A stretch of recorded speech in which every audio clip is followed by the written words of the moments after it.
Hey guys, what's going on? It's Gunnar here. Welcome back to the channel. It's April 8th, and as you guys might be able to see here behind me, we had a pretty successful burn over last weekend of some switchgrass that was in here, some overgrown cool season grasses that were coming up in here. We had some invasives in here.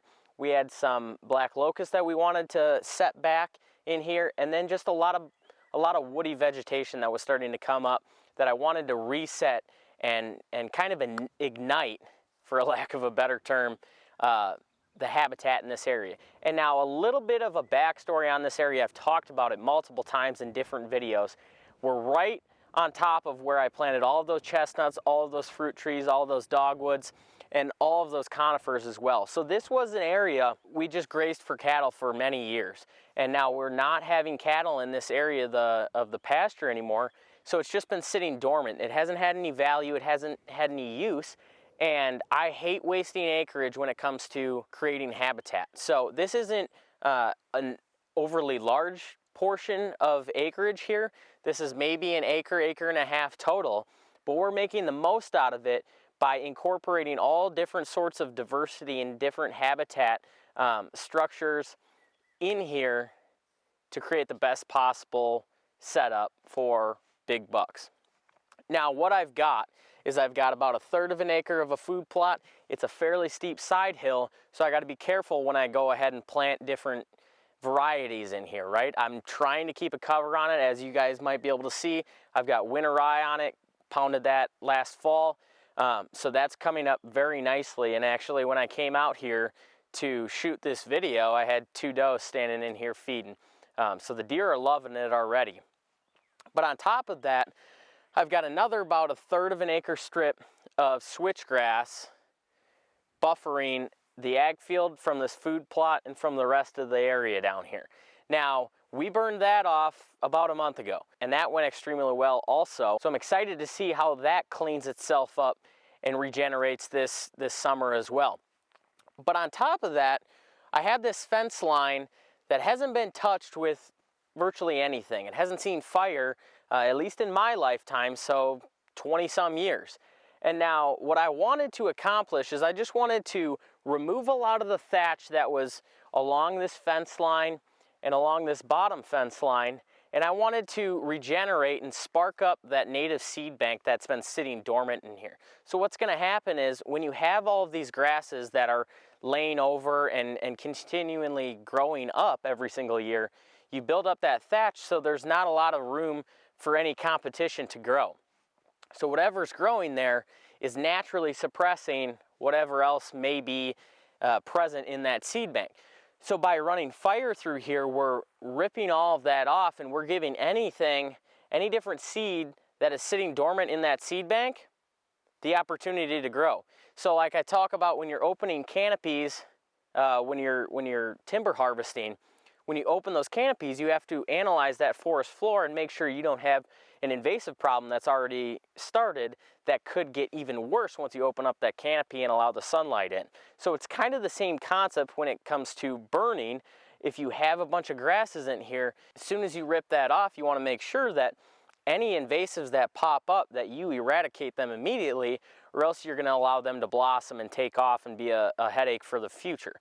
So what I wanted to accomplish was rip all this grass off, and the cool thing with the burning is it's bringing all of the nutrients that are tied up in the rotting away organic matter, and it's turning them back into the most bioavailable form that's readily used for the next seeds to come up and germinate. So we're eliminating a lag time as far as nutrient tie-up with a lot of the rotting away organic matter. Any of the nutrients that's pulled from the soil that's been sitting there for years waiting to rot away and decompose is immediately going right back into the soil. So that's a really cool thing. So you almost have a jump start for your next crops that come out of here.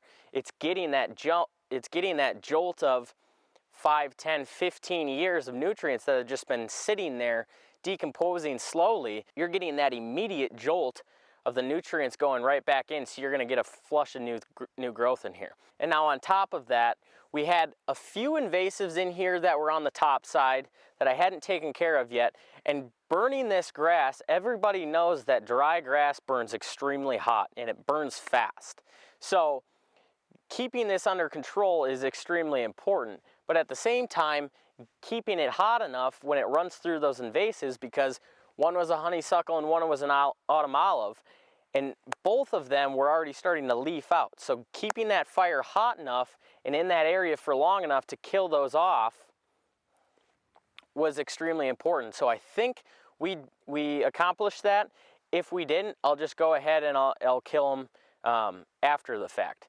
But that's another tool that you can use fire for, especially in timber situations. If you have a bad invasive area, those invasive species aren't as resilient when it comes to fire because they haven't been present here in our area for as long as the native seeds have been, and they're acclimated to fire ripping across our landscapes. So using fire against invasives is a really good tactic, and I actually torch kill a lot of stuff in the summer months. In the springtime, I did some this morning on a different property.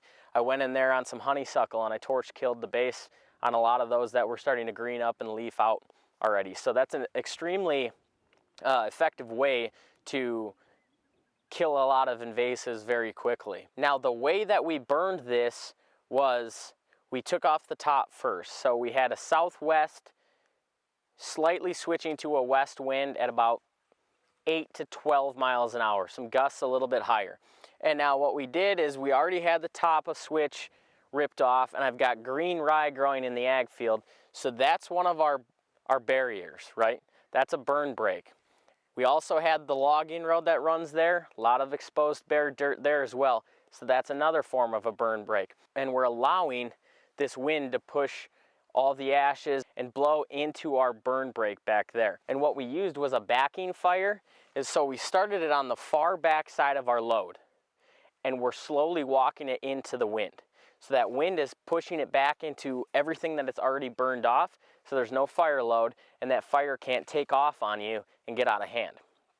If we went ahead and lit it on this front side of the wind, that wind would take that fire and just rip right across here, and I promise you, you're not going to stop it if you set it upwind on some grass. I can promise you that. Grass burns hot, burns fast, and there's nothing you can do once that stuff starts going. So you got to be careful with those wind switches, got to be careful where you're starting your fire, and make sure you have adequate burn breaks. On this bottom side, we still had that west-southwest wind. We lit it up in the top corner, completely downwind of our load, let it slowly back down the hill, and let it slowly back into all of this bottom here, and then walk up and finish it off right there. I created another burn break here right behind the camera with the skid loader, about 6 feet of bare dirt. And now a little bit of a rule of thumb when it comes to your burn breaks and the width that you need is you want to double whatever your flame height is, you want to double that as a burn break. That way it's not going to be able to lick across and jump on you. So having a skid steer on location, having a plow on location hooked up to an ATV, a UTV, whatever it is. I use a leaf blower a lot of times. If I'm working with these fence line edges, we had a lot of small tiny leaves from some ironwood in there. There's some honeysuckle in there that also has those real tiny leaves. And if you just create that break there, you get that wet mud line, and you can kind of steer your fire that way because those leaves aren't going to burn super hot for you. But the grass, on the other hand, you want to make sure that you have those good buffers separating any fire load that it could jump on you. So it was an excellent burn. We got a really good fuel consumption. It burned nice and slow through here, so a lot of this burned up really well. I had 4 guys with me. I had 2 guys on the bottom. I was on the bottom watching it, make sure it didn't jump into the woods. I had 2 guys up high here, making sure that our line was staying good here, keeping it rolling, because it actually needed some help in some places, believe it or not. The grass was dry, but we had that constant wind, and it just kept pushing it back into everything that's already burned, so it just slowly crawls, and that's what you want when you're trying to get really good fuel consumption of everything here. So I mean, as you guys can see, this is what we're looking at. I mean, very good fuel consumption. A lot of these black locusts, I believe, are probably top killed as well. So that's going to reset them, clean this area up a little bit. I'm not opposed to having some black locust in here because they are a nitrogen fixing plant. And so I've actually allowed some of those young black locusts to grow in and around my fruit trees because I know they're fixing nitrogen and pulling nitrogen and improving that soil right along my fruit trees there. So that's free nitrogen for me. So I'm going to allow those to help expedite my fruit trees growing in here as long as they don't get up too high and start to shade them out and cause problems. As you can see, this rye in the food plot here was our other burn break on this bottom side, and this fire just, it basically drew a line right where you start to get damp, wet soil exposed. That fire is just going to follow it. So really nice lines here. It looks excellent. I'm really excited to see what kind of flush and new growth we can get in here. But this has been something that's a little bit new to me. I haven't used fire a ton, but we've burned switchgrass for the last 5, 6, 7 years now.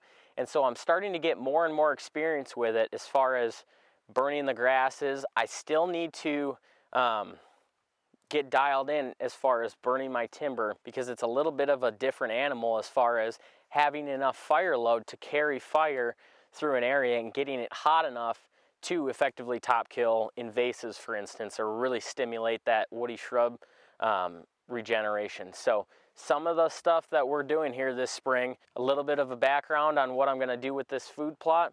I'm going to allow this rye to come up about 8-10 inches. I'll mow it down. Allow it to come up 8-10 inches, mow it down, and keep doing that until it starts to reach seed head maturity and that dough stage. And I'm going to come in here with some crimson clover. I'm going to broadcast that into it and take my roller crimper and crimp this all over top of that. So I'm going to have a stand of crimson clover in here, and that'll be my cover crop for the summer.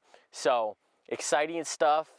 I hope you guys are getting after it. I've got some ponds that I need to start getting put in. I've got a turkey tag that's burning a hole in my pocket. We're waiting for season here in Wisconsin, but as far as springtime chores, we're burning off areas that we want to get regenerating fast, and we want to see what they're going to produce this year. And then at the same time, we're forward thinking for tree planting, tree stands, food plots, all that good stuff. So I hope you guys are having a great spring. It's pretty nice today. It's a little bit on the chilly side, but that's Wisconsin for you. That's the northern states for you. So a few of those different burn tactics that I've been using. This one turned out fantastic. We've got a few more planned on the books here this spring, and plan to bring those to you as well. So have a good one.